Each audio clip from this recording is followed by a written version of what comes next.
Olá, muito boa noite. Como se havia prometido para hoje, para esse horário, nós tínhamos pensado e divulgado uma live, uma palestra ao vivo. Como as condições climáticas da nossa região têm caído muito o sistema, volta e meia a imagem some, então nós mudamos a orientação e estamos fazendo gravado. Em termos de conteúdo, não se perde nada. E aí, ao menos, se garante a qualidade do que se pretende fazer, que não é tudo aquilo, estamos iniciando, estamos começando, mas sempre tem essa possibilidade. O tema anunciado seria como evitar as ideias suicidas. Neste caso, nós vamos alterar um pouquinho para dizer que é preciso afastar as influências. Então o tema é esse: afastar as influências para ter boa saúde mental sem drogas. Eu estou me socorrendo de um escrito, porque eu escrevi o que pretendo dizer, porque também pretendo publicar em algumas revistas, talvez em alguns jornais, o texto daquilo que vou falar aqui. E o que estou falando agora também vai estar disponível no nosso canal Uxin Clínica do YouTube. Então fica fácil para voltar, fica fácil para reassistir se quiser. Os questionamentos depois podem vir pelo WhatsApp ou por mensagem, como fique melhor. O tema então é: afaste as influências. As influências nos causam doença mental. A saúde mental exige que deixemos as influências de lado. As influências diretas, essas nos inibem, elas nos diminuem, porque nos substituem pelo outro, por quem exerceu essa influência. Ao passo que, quando eu recebo uma influência direta, eu passo a não ser eu. Eu acabo copiando quem me influenciou. Já em relação às influências indiretas, aí eu não tenho como fugir. E nem devemos também fugir. As influências indiretas, quando boas, são até saudáveis, porque sempre são bem explicadas, são bem esmiuçadas. Neste 13 de maio, em que se comemora a assinatura formal da Lei Áurea e da libertação dos escravos, cabe uma pergunta: será que nós não temos uma situação escravagista dentro de nós? Será que nós não temos um restinho de comportamento escravo dentro de nós? A minha abordagem não pretende ser sociopolítica, e sim uma abordagem fisiopsicológica, ou seja, uma abordagem que trabalha a fisiologia e que trabalha também os aspectos emocionais. Veja que neste momento da vida, você e as pessoas que estão ao seu lado estão respirando. Você e as pessoas com quais convive estão comendo, bebendo, dormem, sonham, trabalham. Esses atos são ações físicas, são situações que facilmente entendemos, porque chega o momento fisiológico que exige água, a sede, ou exige comida, a fome, ou precisamos dormir porque estamos com sono, cansados. Aliás, se apertar o nariz ou a garganta, vai faltar ar. E aí vamos sentir o sufoco e nos damos conta que o ar existe. Senão, nós nem nos damos conta que o ar existe. E nós sentimos que o ar é importante, principalmente nessa época de coronavírus, que temos que usar máscaras. Aí as pessoas se dão conta que de fato o ar existe, Porque o respirar com máscara é uma situação. Respirar sem máscara parece que adquirir a liberdade ficou muito melhor. Sem essa troca de coisas, fome por comida ou sede por água, sem essa transação que nós chamamos, nenhum ser vivo existiria. Nenhum ser vivo nasceria. Até aqui estamos de acordo, não é? Nossa vida, bem ou mal vivida, ela se desenvolve na proporção da conexão entre o ser humano e a natureza. É a conexão do ser humano com o ambiente do qual ele faz parte que se dá a transação ou o complemento de coisas ou de situações. Importante observar que no processo da evolução humana, no processo da evolução da vida no planeta, dentre os animais, e nós fazemos parte da espécie animal, os seres humanos, nós estamos no topo da pirâmide. Nós estamos no topo da montanha. Pois apesar de estarmos no topo da pirâmide, apesar de estarmos num grau mais elevado, nós somos os que mais sofremos e somos os que mais temos limitações. Parece que em algum ponto da vida nós perdemos a conexão com a natureza. Em algum ponto da vida parece que nós nos desgarramos da natureza. É que nós tratamos a natureza separada de nós, tanto que dizemos a natureza e eu, como coisas ou seres separados. Tanto que falamos em preservar o meio ambiente, mas esquecemos de nos preservarmos. Esquecemos que somos um só, homem e natureza inseparáveis. É assim que nós somos. Perdão, tem um pouco de tosse, mas faz parte. Tomando um chazinho dente de leão com boldo chileno para ajudar a fazer a boa circulação do sangue e mandar a tosse embora. Engraçado que os outros seres, os insetos, os pássaros e todos os outros animais, eles têm 1/1000º da nossa capacidade cerebral. Mas eles conduzem seus processos de vida muito bem. Eles não estão se queixando entre si, um gênero animal não se queixa para o outro, e parece que vivem muito bem. Nós nascemos, eles também. Nós comemos, eles também comem. Nós e eles crescemos, nós envelhecemos e eles igualmente envelhecem. Nós morremos e eles também morrem. Mas eles vivem o processo de vida silenciosamente. Simplesmente vivem. E nós o fazemos com muito barulho, com muito estardalhaço, com muita queixa e com muito sofrimento. A eles, os animais, basta atender às necessidades básicas. Comida, água, ar. Aos humanos não bastam as necessidades básicas. Por que será isto? Será que nós não desejamos demais? Será que nós não queremos coisas demais, supérfluas, desnecessárias à nossa vida?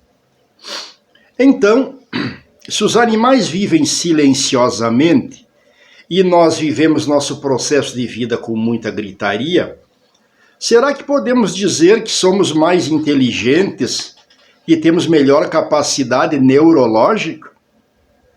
Porque nós somos capazes de falar, nós somos capazes de compreender, de expressar sonhos, ilusões, anseios, mas somos também, dentro da espécie, os que estão com maiores dificuldades de sobrevivência.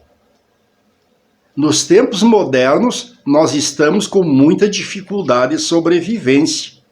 É só olhar ao nosso redor e para nós mesmos.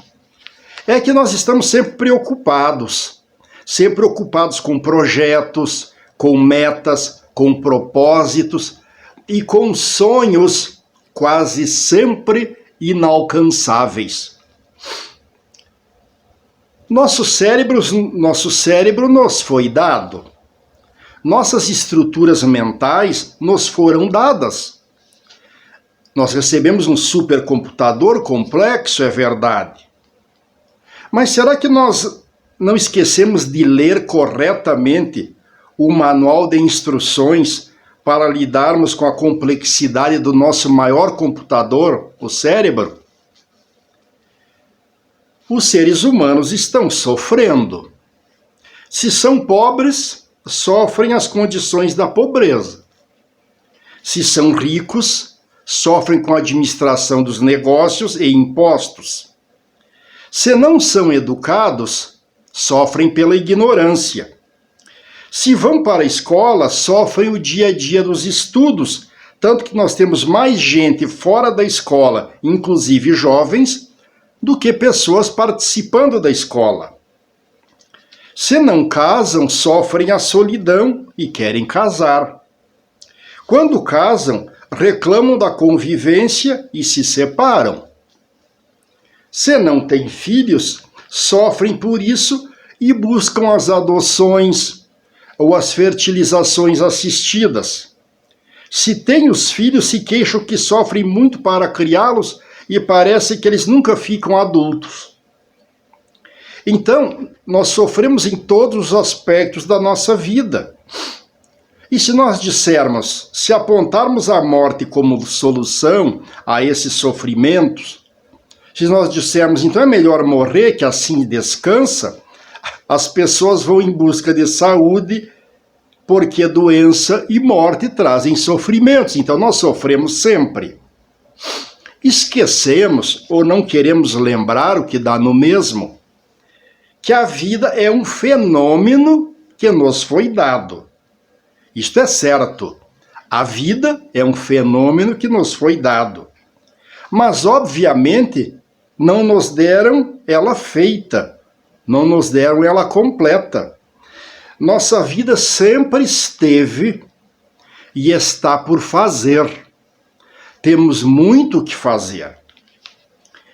Mas ao fazer, ao construir a vida, ao decidir previamente os nossos projetos, jogando esses projetos para frente, conduzir esse processo de construção, dá uma alegria enorme. Isso que nos falta compreender, e isso é o que nos falta aceitar.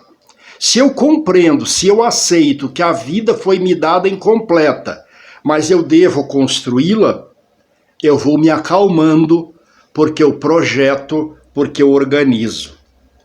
Construir, fazer, dá muita alegria. Agora, quem recebe a vida pronta e pensa que ela está pronta, espera sentado ou deitado, isso dá muita insatisfação, isso dá muita contrariedade, porque aquilo que os outros fazem para mim, eu não me agrado. Não era isso que eu queria. Eu é quem queria fazer. Quem nos deu a vida e nós reclamamos deles, eles sofrem igual a nós. Nós esquecemos que eles nos deram muitas possibilidades. Mas agora nós é quem devemos criar essas possibilidades. Os nossos sonhos e momentos de fantasia cabe a nós. E se não as fizer, se nós não trabalharmos com essas possibilidades, nós temos um sofrimento que nunca termina, parece que é assim. Os consultórios de psicologia e de psiquiatria que digam. As pessoas estão em permanente sofrimento. Não dormem bem, têm pressão alta, têm depressão e assim segue. A questão é, será que nós estamos conduzindo adequadamente o processo da vida ou estamos sendo esmagados por ele? A essa resposta surge outra pergunta. Quanto do nosso sofrimento está vindo de fora? Essa é a questão mais importante.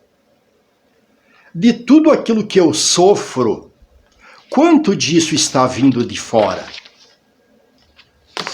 Será que tem alguém prensando, apertando a minha cabeça ou me cutucando com uma adaga? Tem alguém prensando, apertando a nossa cabeça ou nos cutucando com uma faca? Acho que não. Ou tem?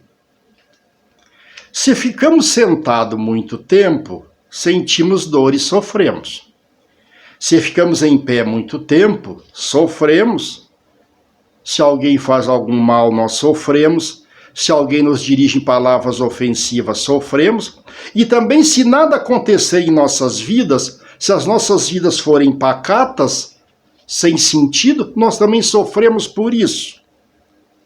Então, o que está sofrendo, o que sofre, é o próprio processo mental, o próprio processo psicológico.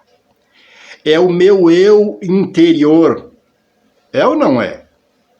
Nossas ideias e nossas emoções se transformaram num sofrimento tão grande que às vezes não se suporta.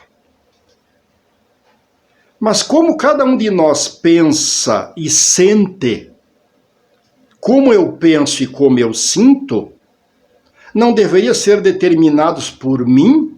Não deveria ser determinados por você, por cada um? O que eu penso, o que eu sinto, é cada um que pensa, é cada um que sente. Esse meu pensar, esse meu sentir, não vem de fora. Então, como eu penso e como eu sinto, deveria ser determinados por mim ou por você. E o que acontece dentro de mim, o que acontece dentro de cada um, lá no fundo das nossas entranhas, lá no fundo da nossa alma, não deveria acontecer exatamente como eu quero? Não deveria acontecer exatamente como nós queremos? O que você ouve, o que você vê, o que eu escuto ou o que eu vejo, acontece dentro de mim. Eu posso fechar os olhos e continuar vendo as imagens do cérebro. Eu continuo a tapar os ouvidos, eu posso tapar os ouvidos e continuar escutando aquelas vozes que eu não queria escutar. Quem já sentiu prazer e quem já sentiu dor, isso acontece dentro de mim, isso acontece dentro de cada um. O prazer e a dor acontece dentro de cada um. A agonia e a miséria acontece dentro de cada um. Nós enxergamos o mundo dentro de nós, em forma de imagem, às vezes invertida, mas acontece aqui dentro, ou aqui dentro. Escuridão e luz acontecem dentro de cada um. Veja que o cego sabe se é dia ou se é noite. Ele se ambienta dentro de casa. Ele enxerga sem enxergar. Ele ouve sem ouvir. O surdo ouve sem ouvir. Porque esses são processos mentais dentro de mim. Toda alegria, todo sofrimento estão dentro de mim e cada um tem e sente do seu modo. Cada um tem alegria, cada um tem sofrimento do seu modo particular. Ninguém sente a dor ou ninguém sente a alegria dos outros. Eu posso ter compaixão pelo outro, mas a dor e a alegria é ele quem sente, é cada um que sente. Existe uma verdade aqui. O que acontece no mundo, fora de mim, pode não acontecer do jeito que eu quero, do jeito que eu desejo. E aí eu fico contrariado. Mas o que acontece dentro de mim deveria ser do meu jeito, como eu gosto e como eu quero, não é assim? Ou não sou o dono das minhas emoções? Ficar um pouco contrariado com aquilo que acontece fora de mim é até normal, até se releva. Mas ficar contrariado com o que ocorre dentro de mim é porque eu não entendi a natureza da vida.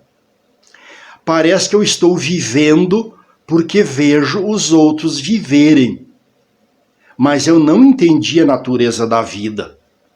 Porque os sofrimentos interiores, eu deveria expulsá-los? Eu tenho que ser dono dessa vontade e dessas ideias.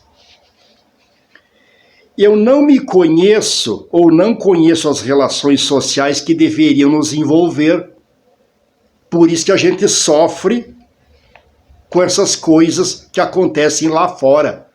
Eu não entendi, eu não aprendi a fazer relação social.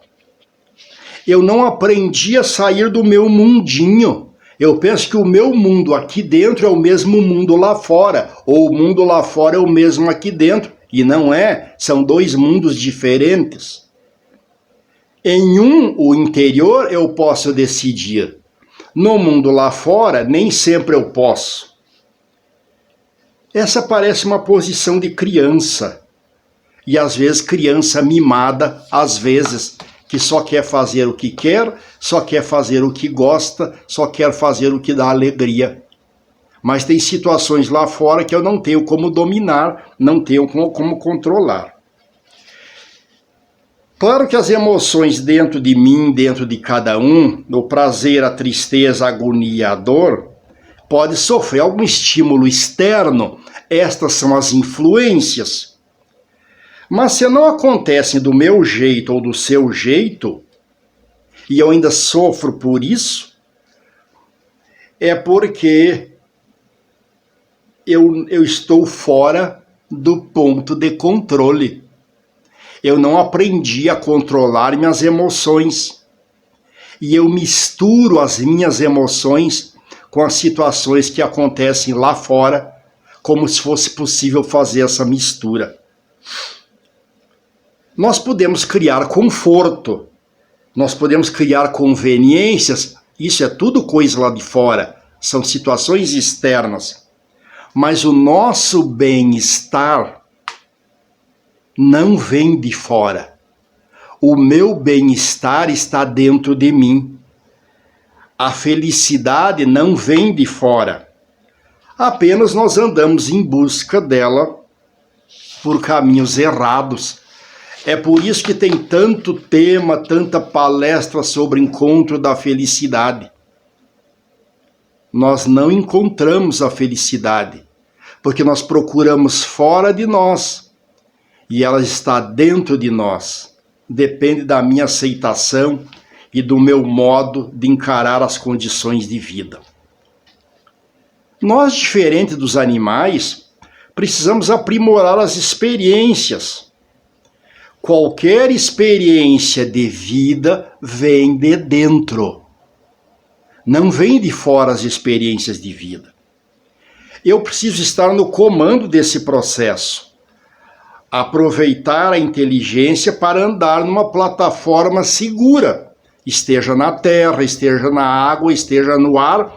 Eu, humano, devo estabelecer uma plataforma firme para os meus pés, para que eu não ande com tontura, para que eu não ande caindo. Se ninguém está nos torturando fisicamente, mas as dores de ideia às vezes se transformam no inferno, mesmo que eu esteja sozinho no deserto, o que está acontecendo na verdade? É simples. É que a nossa inteligência, a minha inteligência, a sua inteligência está trabalhando contra a minha inteligência, trabalhando contra mim, e a sua inteligência trabalhando contra você. Nós usamos a nossa inteligência contra nós. Isso pode ser loucura, isso pode ser depressão, mas o nome não importa. Se você ou se eu usamos a inteligência em nosso desfavor, é claro que eu vou pensar em morrer, em ir para o céu, talvez, e encontrar a paz. Mas será que tanto você quanto eu, há muito tempo já não estamos no céu? pois andamos sempre aéreos com a sensação de estar levitando ou sobrevoando a Terra? Será que não?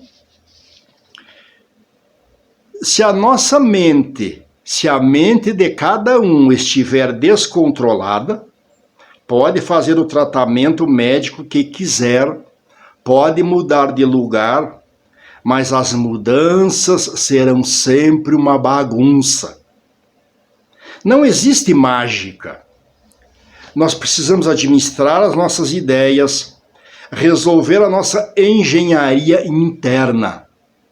Resolver a nossa engenharia interna aqui dentro de mim.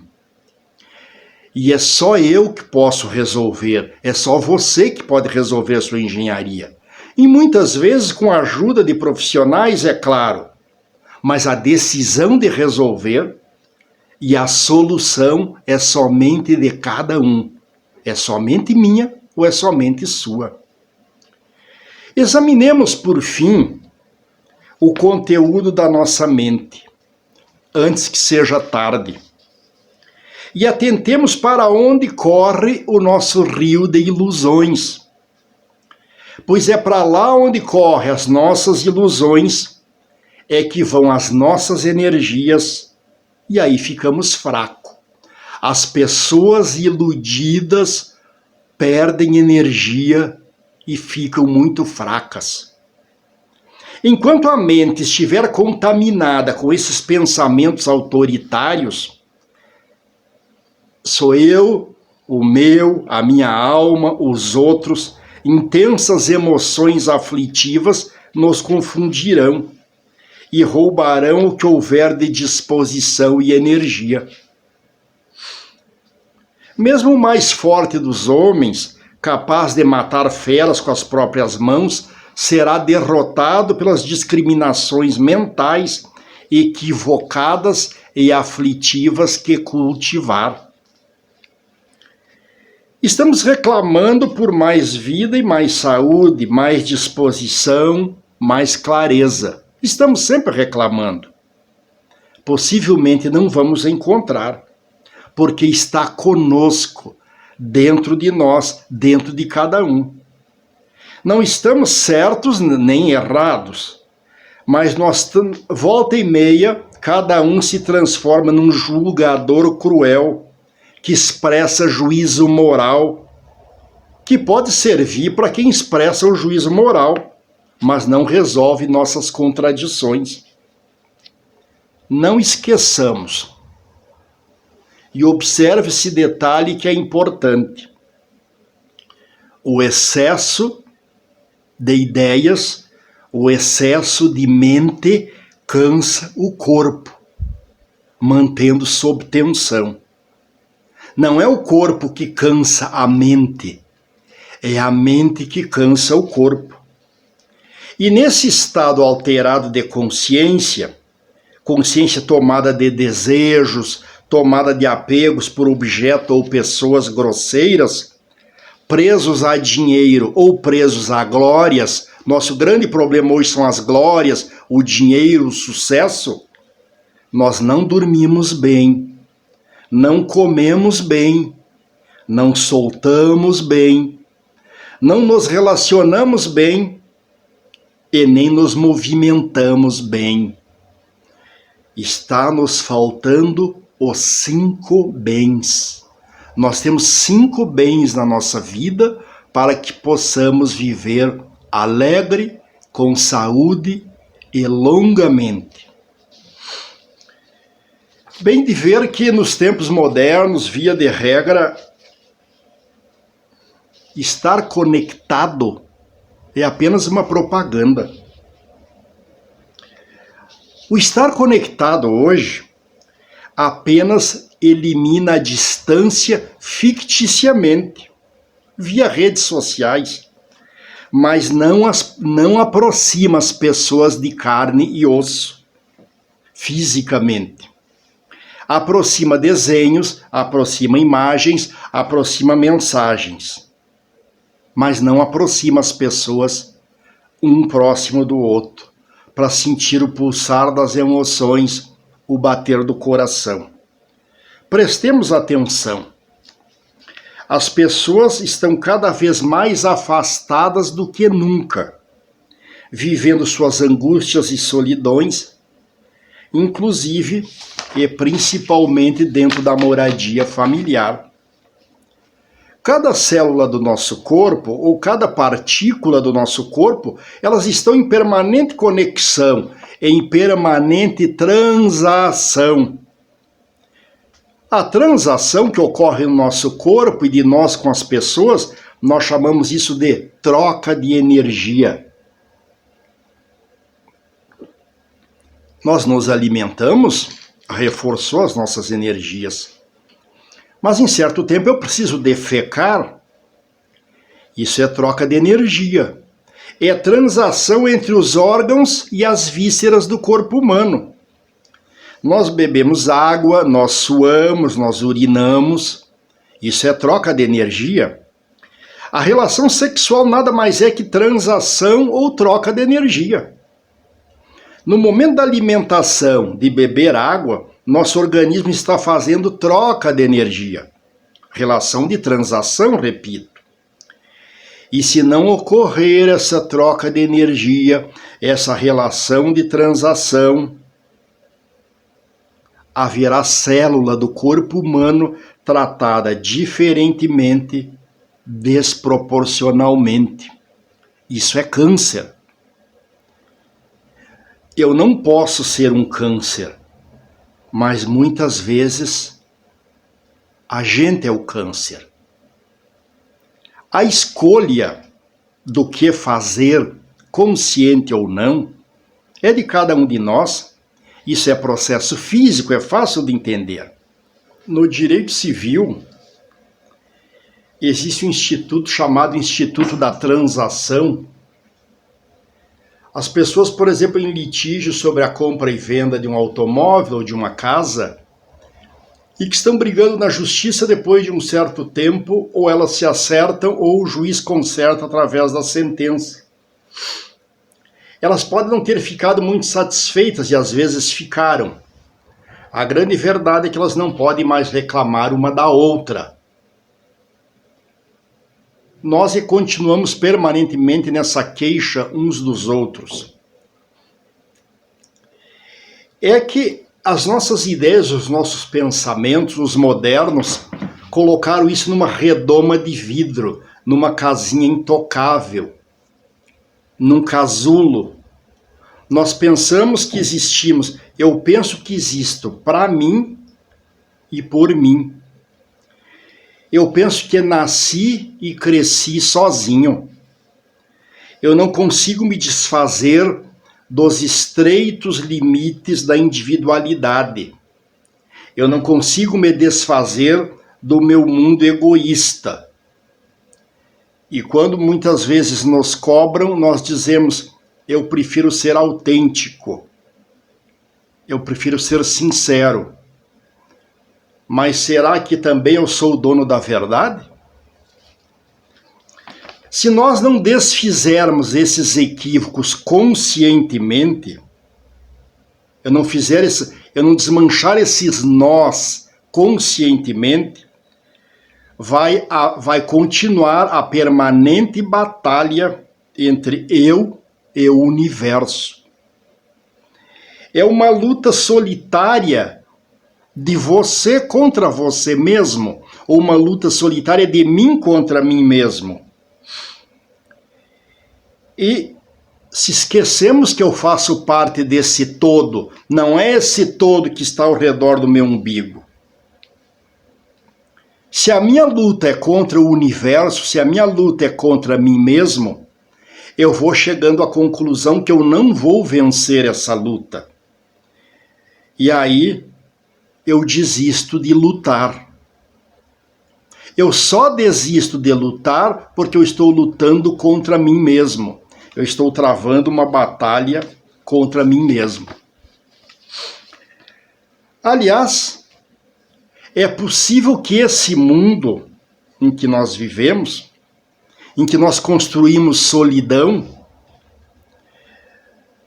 é possível que o próprio smartphone ou os vídeos trouxeram esses vícios. Esse vício que me isolou do mundo, principalmente da família, e esses vícios aproximou as pessoas idênticas a mim, aquelas pessoas que pensam igual a mim e que não toleram o outro. Será que não foi o smartphone ou os vídeos que me aproximaram das drogas, por exemplo? Das drogas lícitas, os remédios para insônia, para ansiedade, para depressão, para obesidade, os cigarros, as bebidas. Ou as drogas ilícitas, a maconha, a cocaína, o crack. Eu não estou falando que nós não toleramos a diferença, a diversidade.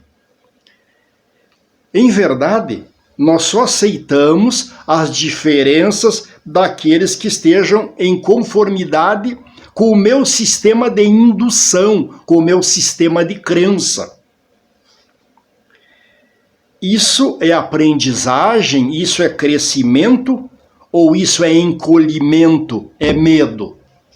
O que é isto, afinal? E como a competição que eu enfrento é muito grande, porque ela é comigo mesmo, eu chego à conclusão que não vou vencer essa competição. E por que eu não venço? Porque eu sempre me comparo com os outros. Eu tenho a mania de imitar os outros como se fosse uma xerox. Veja que modernamente, mesmo tipo de barba, corte e cor dos cabelos, mesma vestimenta, mesmos gestos, mesmos gostos. Parece que até esquecemos que a liberdade só é verdadeira quando eu posso exercitá-la, quando eu posso fazer minhas escolhas. Se eu fico idêntico aos outros, muito parecido com os outros, para que serve a liberdade, afinal?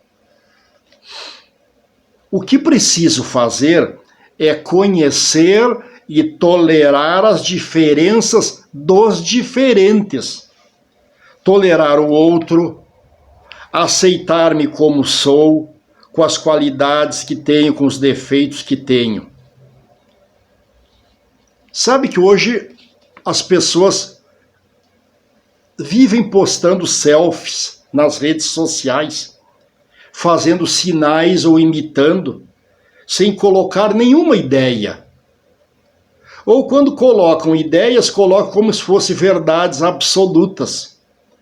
Isto, na verdade, é uma autopropaganda, é uma propaganda de si próprio, com base na doutrina que tem fixado em suas ideias, nem sempre verdadeiras. E é por isso que cria superficialidade, é por isso que nós ficamos presos nesse anel do eu ou do pensamento supérfluo. Porque eu digo o que eu quero, digo o que eu penso, mas também eu só ouço o que eu quero. Se vierem observações que não me agradam, ou eu desligo, ou eu deleto. E é essa proliferação do idêntico, de copiar, de imitar, de me comparar aos outros, que cansa, que cria o estresse. Essas são as alterações patológicas que afetam o corpo social. E isso é o que nos faz adoecer, porque está tudo muito igual, está tudo muito parecido. E eu só aceito assim. Senão está fora do meu grupo quem pensar diferente. Que excessos são esses?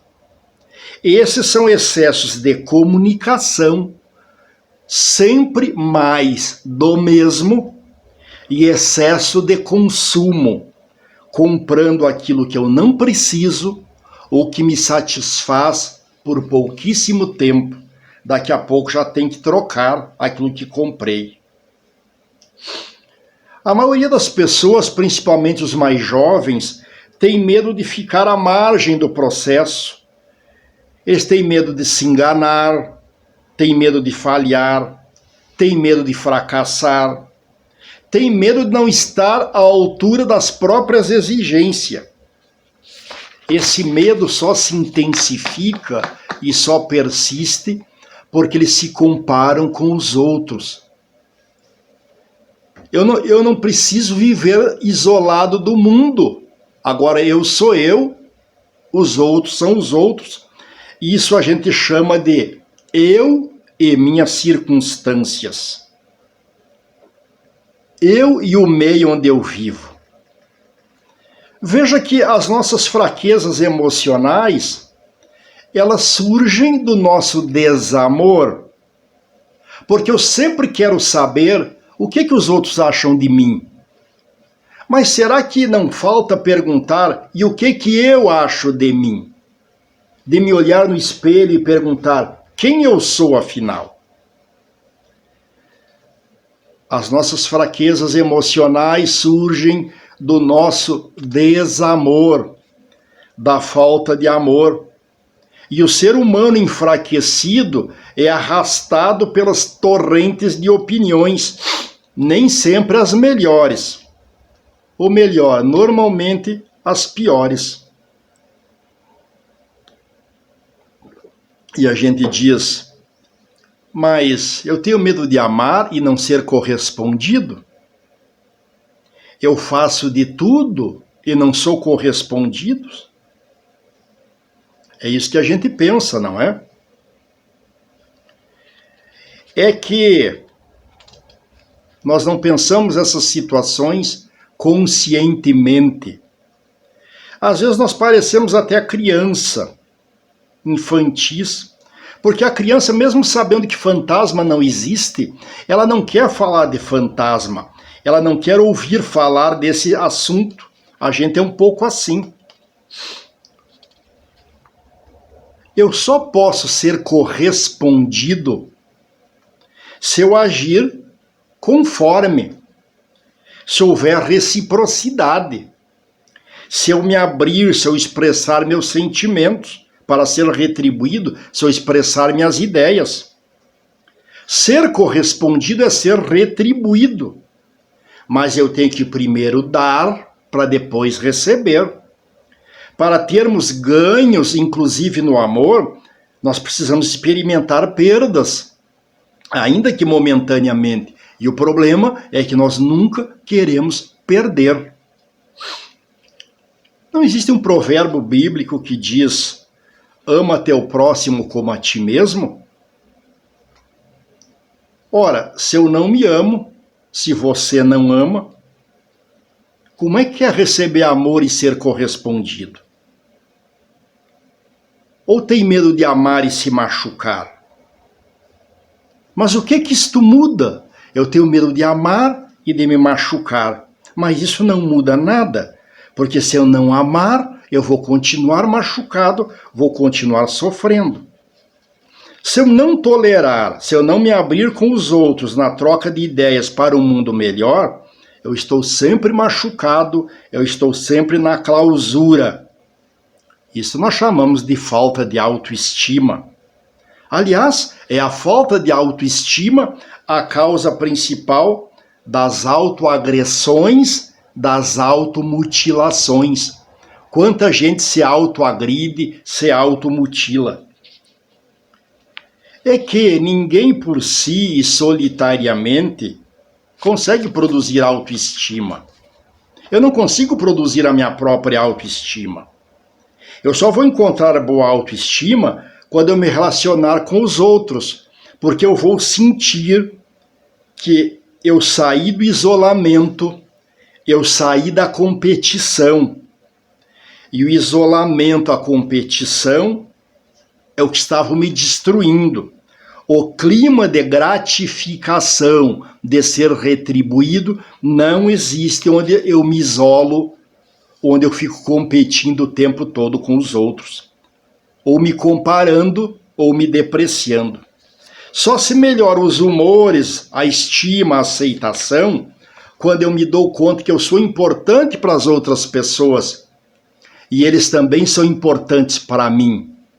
Nos negócios, nas empresas, nos estudos, na família, cada um tem o seu grau de importância. Eu tenho que compreender que eu sou importante. Eu não sei fazer tudo, eu não posso tudo. Eles também são importantes. Eles não fazem tudo e não conseguem produzir aquilo que eu imagino. Mas isso faz parte. Cada ser humano vive o seu eu. Mas precisa se dar conta que sou eu e as minhas circunstâncias. Eu e o meio onde eu vivo, com as coisas e com as pessoas. Para mim vencer essas ideias destrutivas, eu preciso sair do isolamento e sair da competição. Aí eu encontro reconhecimento. Aliás, diz que uma flor não diz para outra que ela é bela. Os humanos é que a reconhecem bela e cheirosa. Os animais não se autoelogiam. Os animais se encontram e se cheiram. Os bebês que mamam leite materno também adoram e têm o hábito de cheirar no seio da mãe. Ou seja, essa proximidade entre os humanos é que faz com que eles saiam do estado de indigência. Os adultos, contudo, vivem num ruído de comunicação e de tempestade digital permanentemente. E isso prejudica os aspectos da vida. É por isso que nós precisamos se relacionar, é por isso que nós precisamos se abrir para o mundo, trocar relações pessoais. Talvez as redes sociais sirvam para aproximar, mas não é aproximar ficticiamente. É permitir encontros para que as pessoas, olho no olho, troquem ideia, divirjam e cada um aceite a diferença do outro. Mas isso precisa fazer conscientemente para sair da infantilidade. Se nós reconhecemos que a energia que temos na nossa mente é ilimitada, eu vou poder abandonar os sonhos ilusórios. Se eu não abandonar a ilusão, se não abandonar os desejos, eu caminho para o esgotamento, para a busca da felicidade externa, para a busca da felicidade lá fora, entre os outros. Mas a felicidade só pode ser encontrada dentro de mim, na minha relação com as outras pessoas e com o mundo exterior. Senão nós ficamos que nem um mendigo, que não sabendo que existia uma pepita de ouro no forro do casaco que ele encontrou na lixeira, ele vagueia de porta em porta, de esquina em esquina, suplicando por migalhas. A nossa mente tem uma condição natural de abandonar a ansiedade, de abandonar o medo, de abandonar a insegurança. E sendo assim, nenhuma depressão ou nenhuma falta de energia vai me atacar. A nossa energia está onde sempre esteve, nem maior nem em menor quantidade, apenas bloqueada pelos incansáveis pensamentos aflitivos que seguimos. E nós precisamos pensar com as nossas próprias ideias, sem desprezar as ideias dos outros, mas eu não posso tomar as ideias dos outros como absolutamente verdadeira. Uma represa que não produza água, ela não move moinho, ela não produz trabalho, ela não produz alimento. Então nós não podemos ser ingênuos. Em tudo o que acontece na nossa vida tem uma causa. E toda causa produz efeitos. Nós ficamos debruçados em cima dos efeitos que nem sempre são agradáveis. Façamos o caminho de volta. Aprendamos a retornar. Pedir desculpa se houve ofensa, ou se houve mágoa, pede-se desculpa. Mas pedir desculpa não é só externar por palavras, é não repetir as mágoas, não repetir as ofensas. Isso é pedir desculpa. Nós precisamos refazer o mal feito sempre a tempo. Saber voltar, achar as causas, é sabedoria. Fazer o caminho de volta e achar as causas, achar o que se perdeu, é mudança. Isso para melhor. E se voltar e não encontrar as causas das más ideias, dos malfeitos, ao menos aprendemos a não criar mais transtornos. Isso vale a pena. Isso é vida. Boas influências ajudam, porque as boas influências trazem os prós e trazem os contras. É o que eu procurei demonstrar. As más influências apenas doutrinam, dizem para mim o que é bom ou o que é ruim, mas se esquece que o que é bom para o doutrinador é ruim para o doutrinador, pode não ser bom para mim, pode não ser agradável para mim. A vida é assim. Sobre os 5 bens importantes da vida que falei anteriormente, eu vou me reservar para o tema da próxima conversa. Assine o nosso canal no YouTube, Uxim Clínica. Inscreva-se no nosso canal. Participe dos nossos temas. Ofereça sugestões. Na troca de ideias, nós sempre aprendemos. Muito obrigado.